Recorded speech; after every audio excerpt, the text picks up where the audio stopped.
Existem muitas ciladas do inimigo para a vida do crente e muitos, por falta de conhecimento da palavra de Deus, acabam ignorando o adversário, acabam ignorando as ciladas de Satanás. Esse é o estudo de número 849 aqui do nosso canal Jaboque Vamos Orar. Você é muito, mas é muito bem-vindo a mais este estudo aqui do canal. Que o Senhor Jesus te abençoe e veremos sobre este assunto logo após a nossa vinheta.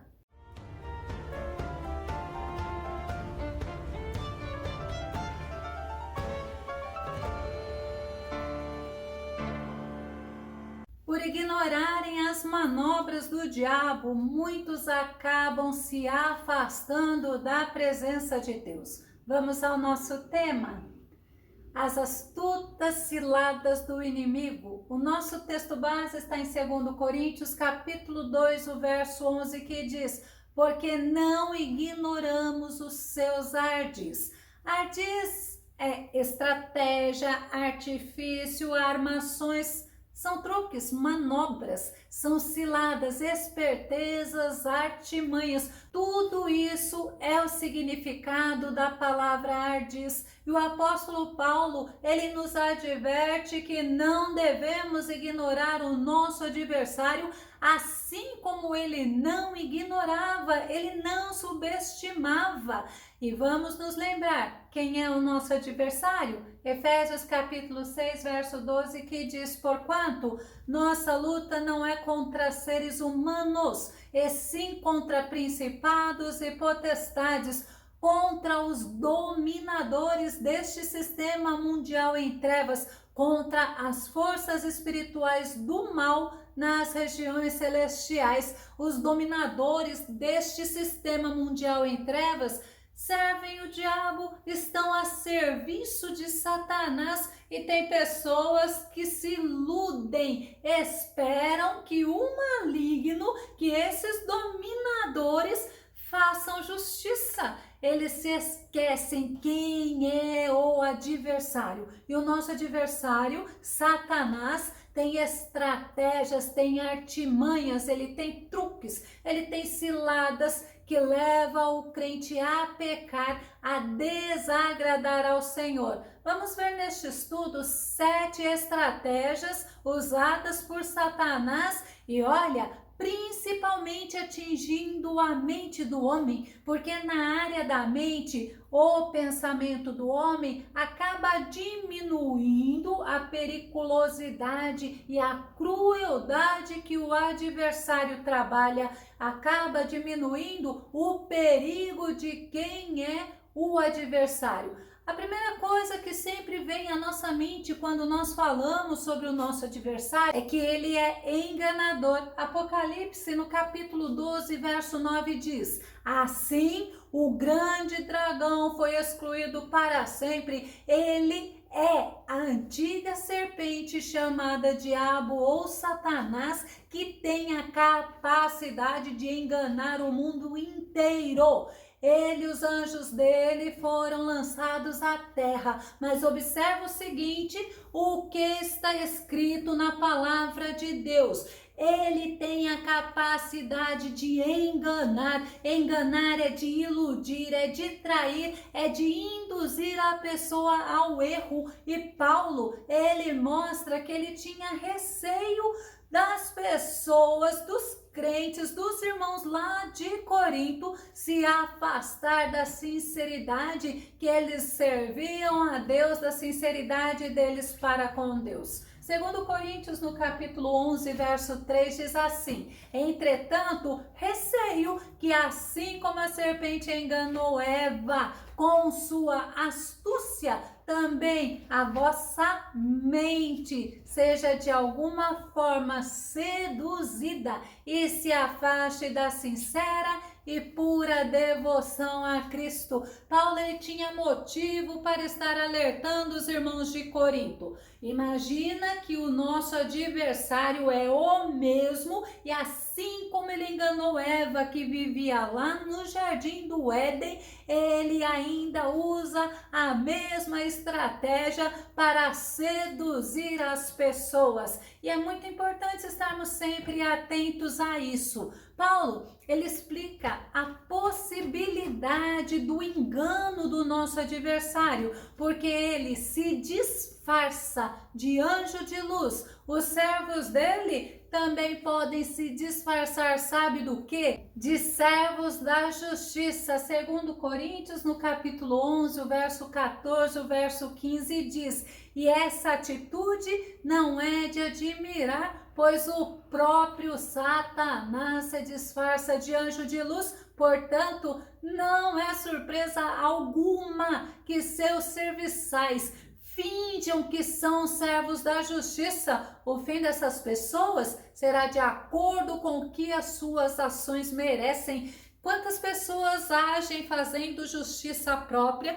porque são induzidas por outras pessoas e elas não param para refletir se o que elas estão fazendo está agradando a Deus. Elas ficam com as suas mentes, parece que congelada naquele pensamento. Elas ficam obstinadas a fazer aquilo que elas acham que está sendo correto.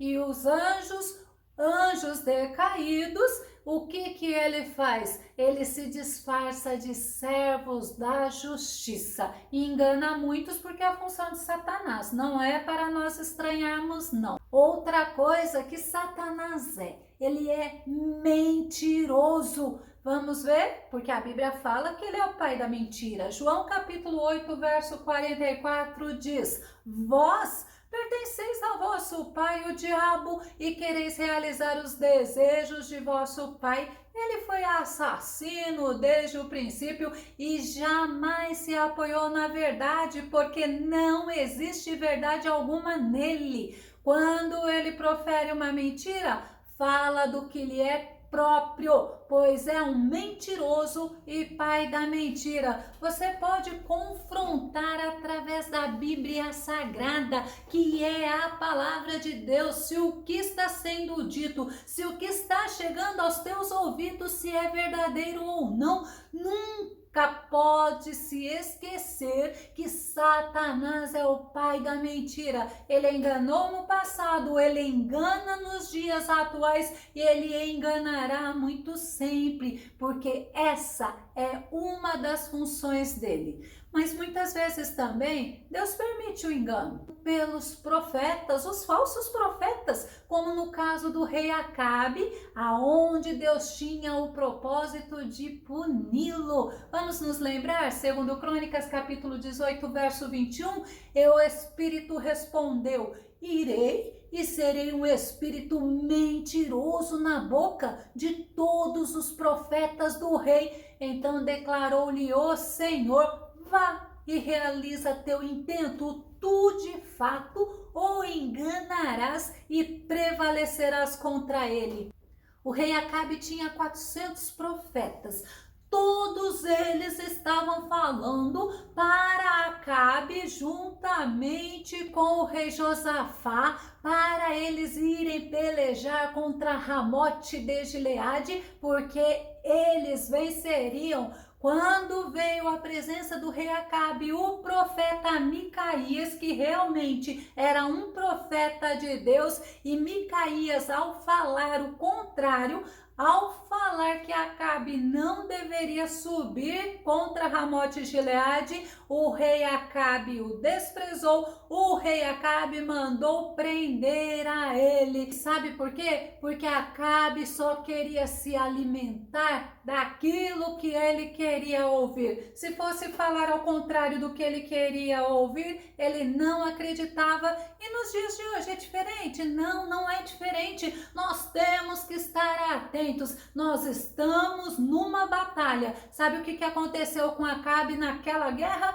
Ele morreu. Ele foi ferido e ele morreu. Então, nem tudo que as pessoas vêm falar para nós é para nós acreditarmos, mas tudo que as pessoas falarem para nós é para nós vermos se realmente está na Bíblia Sagrada. A terceira estratégia de Satanás é acusar os servos de Deus. Sabe o que é acusar? É culpar, é condenar, é apontar, é imputar a pessoa uma falta. Apocalipse capítulo 12, verso 10 diz: então ouvi uma voz grande que vinha dos céus proclamando: eis que agora chegou a salvação, o poder e o reino do nosso Deus e a autoridade do seu Cristo, pois foi expulso o acusador de nossos irmãos, o mesmo que denuncia de dia e de noite perante o nosso Deus. O nosso adversário, ele é o mesmo. As estratégias dele praticamente são as mesmas. Assim como ele acusou Jó, que Jó, ele se dedicava a Deus por interesse. Olha a acusação que ele fez a Deus sobre Jó. Vamos conferir? Jó capítulo 1, o verso 9 e o verso 10 diz assim: diante destas palavras, Satanás contestou a Yahvé questionando: será que Jó teme a Deus sem outras intenções? Porventura, não ergueste uma cerca protetora em volta dele, de sua família e de tudo que ele possui? Tu pessoalmente tens abençoado todas as obras das mãos desse homem, de maneira que os seus rebanhos estão espalhados por toda a terra. O que Satanás estava falando para o nosso Deus? Será que Jó, ele não te teme sem outras intenções? Jó, ele temia Deus, não pelo que ele tinha, mas ele temia Deus por quem Deus era. Quando ele fala Deus deu, Deus tomou, louvado seja o nome do Senhor, ele está mostrando que em toda e qualquer situação nós devemos louvar ao Senhor, nós devemos adorar ao Senhor e devemos ficar firmes servindo ao Senhor. Mas outra coisa que Satanás faz para fazer o crente cair, para fazer o crente sair da presença de Deus é a tentação. Tentar significa instigar, provocar um desejo, despertar vontade, seduzir por meio da tentação. Satanás é o tentador e ele não poupou nem mesmo a Jesus Cristo, o Filho do Deus vivo. Mateus capítulo 4, do verso 1 ao verso 3, Jesus foi então conduzido pelo Espírito ao deserto para ser tentado pelo diabo. Depois de jejuar 40 dias e 40 noites, ele teve fome. O tentador aproximou-se dele e disse: se tu és o Filho de Deus, manda que estas pedras se tornem em pães. Satanás, ele usou a estratégia de colocar em dúvida a identidade do nosso Senhor Jesus. Quantas vezes você percebe que vem uma voz na tua mente e fala: será que realmente Deus te ama? Será que realmente Deus tem cuidado de você? Veja e observa, é a mesma estratégia, mas também ele tentou a Jesus nas necessidades básicas aqui desse versículo, como nós vimos. Então manda que estas pedras se tornem em pães. E ele fez outra coisa, ele colocou Deus à prova, porque se você manda essas pedras tornarem-se pães. Depois, na outra tentação, ele leva Jesus até o pináculo e fala: se jogue, porque está escrito que o Senhor dará ordem a seus anjos para que o teu pé não tropece em nenhuma pedra. Ele estava colocando Deus à prova. E também no outro: se você me adorar, eu vou te dar todas essas riquezas, você vai ter influência, você vai ter autoridade, você vai ter poder. É diferente a tentação no dia de hoje? Eu te garanto que não é. Mas o que Jesus fez? Jesus venceu o diabo, sabe como? Através da palavra. E Jesus, ele fez uma advertência ao apóstolo Pedro, e ele não nos deixa diferente hoje. Temos que ter esta advertência constantemente diante de nós para que não sejamos presos nas armadilhas de Satanás. Marcos capítulo 14, verso 38. Vigiai e orai para não cairdes em tentação, pois, de um lado, o espírito está pronto, mas por outro lado, a carne é fraca. Você não deve subestimar as estratégias de Satanás. E Paulo, ele fala muito claro isso no nosso texto base, porque ele não ignorou. Tem outra estratégia de Satanás, isto é no meio da igreja, é no meio da família, é no serviço, é na escola, é em qualquer lugar aonde exista relacionamento humano. Sabe qual que é? É semear a confusão. O rei Salomão nos fala de 6 atitudes que Deus odeia, mas fala uma em especial que Deus abomina, que ele detesta. Vamos conferir? Provérbios capítulo 6, o verso 17 ao verso 19, que diz: olhos arrogantes, língua mentirosa, mãos que derramam sangue inocente, coração que maquina planos perversos, pés que se apressam para fazer o mal, a testemunha falsa que espalha difamações e aquele que provoca contendas entre irmãos. O que Salomão está falando que Deus ele odeia? Ele odeia a arrogância, a mentira, a violência, a perversidade, a difamação, mas ele abomina quem provoca contendas entre os irmãos. Não se esqueça, as estratégias de Satanás são quase sempre as mesmas. Vamos ver a 6ª estratégia? Ele tira, e a Bíblia fala bem assim, a palavra do coração do homem. Quando o homem ele ouve a palavra de Deus e ele não coloca a palavra de Deus em prática, ele fica num relacionamento superficial com Deus. Lucas no capítulo 8, verso 11, o verso 12 diz assim, é uma parábola de Jesus. Eis, portanto, o esclarecimento desta parábola. A semente é a palavra de Deus.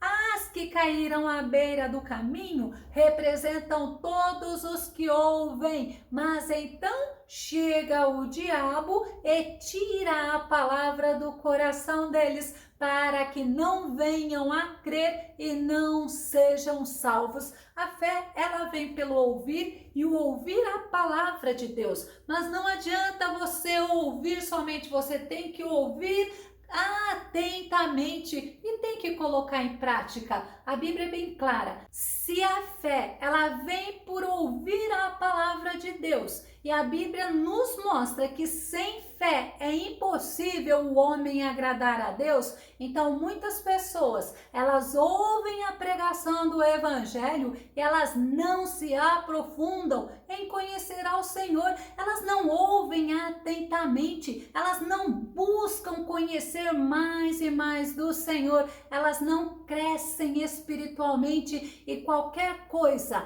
faz essa pessoa se desviar, essa pessoa fica triste, decepcionada, ela faz justiça própria, ela se escandaliza. A 7ª coisa que é a estratégia de Satanás é tirar o homem do caminho de Deus. Sabe como? Lembra que nós falamos sobre a fé? O que é o contrário da fé? O que é o antônimo de fé? É incredulidade. Ezequiel capítulo 33, verso 12 e verso 13 diz: por este motivo, ó querido filho do homem, diz aos teus compatrícios, o caráter justo de uma pessoa não pode livrá-la se tal pessoa se entregar à incredulidade e à desobediência, assim como a malignidade do ímpio não fará ninguém cair, se essa pessoa se converter da sua maldade e se desviar do seu mau caminho,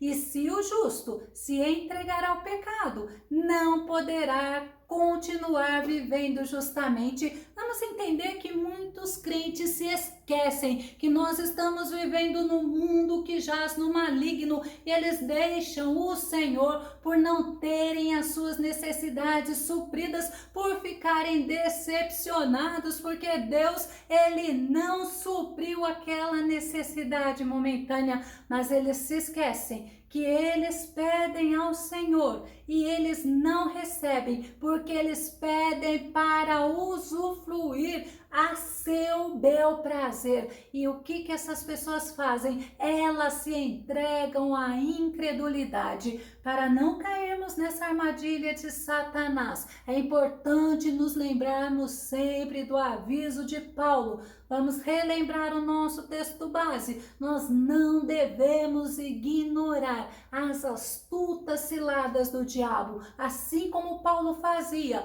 nós devemos fazer. Vamos entender algumas atitudes que podemos ter e estarmos alertas, prontos, atentos e irmos caminhando firmemente com o Senhor até aquele grande e maravilhoso dia. A primeira que eu pego é estar em constante oração e agir com equilíbrio, com sabedoria, sem ser precipitado. 1 Pedro capítulo 4, verso 7 diz: ora, está muito próximo o fim de todas as coisas, portanto, tende bom senso e vigiai em oração. Sabe o que é bom senso? É a capacidade de fazer escolhas sensatas e inteligentes, escolhas com cautela, com equilíbrio. É você agir com inteligência, agir cautelosamente e estar sempre equilibrado. Tem outra coisa que nós devemos ser: cautelosos, mas em relação às distrações que são apresentadas para nós momento após momento. Romanos capítulo 13, verso 11, Paulo fala assim: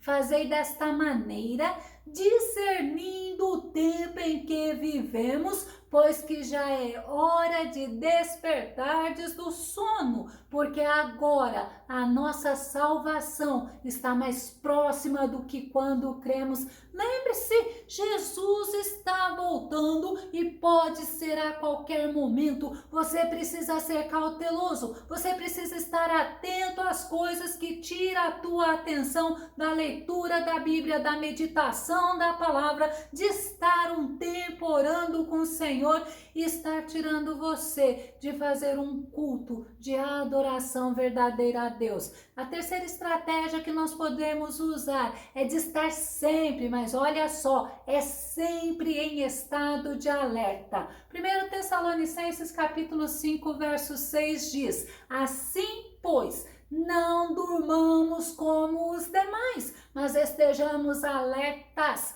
e sejamos sóbrios. O que Paulo está falando para os irmãos de Tessalônica? Sejam cautelosos, sejam comedidos, sejam moderados, reflitam e sejam prudentes. É interessante porque tudo isso é sinônimo de ser sóbrios. É importante você estar sempre em estado de alerta e estar firme, alicerçado, enraizado na palavra de Deus. Assim você vai conseguir resistir o diabo, firme na fé. 1 Pedro capítulo 5, verso 9 diz: resisti-lhe, permanecendo firmes na fé, conscientes de que os irmãos que tendes em todo o mundo estão atravessando os mesmos sofrimentos. Quantas vezes nós achamos que coitadinho de nós, é só nós que passamos por essa tribulação, por essa luta, por essa aflição. Mas olha o que Pedro nos ensinou: muitos irmãos atravessam pelos mesmos sofrimentos. A quinta estratégia é cuidando de nós mesmos, atentos à questão da ansiedade. Lucas no capítulo 21, verso 34 e verso 36 diz: tende cuidado de vós mesmos, para que jamais vos suceda que o vosso coração fique sobrecarregado com as consequências da libertinagem, da embriaguez e das ansiedades desta vida terrena, e para que aquele dia não se precipite sobre vós de surpresa como uma armadilha. A ansiedade, ela faz o homem ignorar os avisos, ela faz o homem viver sofrendo pelo futuro, sofrendo por antecipação, faz o homem perder a esperança e ele se entrega às estratégias, como que ele vai agir ou como vai deixar de agir, sem considerar que a maravilhosa graça do Senhor, que o Senhor maravilhoso está agindo na vida dele. A sexta estratégia para nós concluirmos: nós devemos estar vestidos e revestidos do Senhor, devemos estar usando as armaduras de Deus em todo o tempo e sempre nos fortalecer no Senhor. Efésios capítulo 6, o verso 10 e o verso 11 diz assim, concluindo: fortalecei-vos, no Senhor e na força do seu poder, revesti-vos de toda a armadura de Deus, para poderdes ficar firmes contra as ciladas do diabo. Eu vou concluir. Jesus deve ser o nosso foco, mas o inimigo jamais deve ser ignorado. O diabo, o nosso inimigo, anda ao derredor como um leão rugindo e procurando a quem ele possa devorar. Se você gostou desse vídeo, se esse vídeo foi edificante para você, faça seus comentários aqui no nosso canal, compartilhe nas redes sociais e dá o seu like. Se você não se inscreveu no canal Jaboque Vamos Orar, se inscreva e que o Senhor Jesus te abençoe grandemente. E até o nosso próximo estudo aqui no nosso canal Jaboque Vamos Orar. Fica com Deus e Deus te abençoe.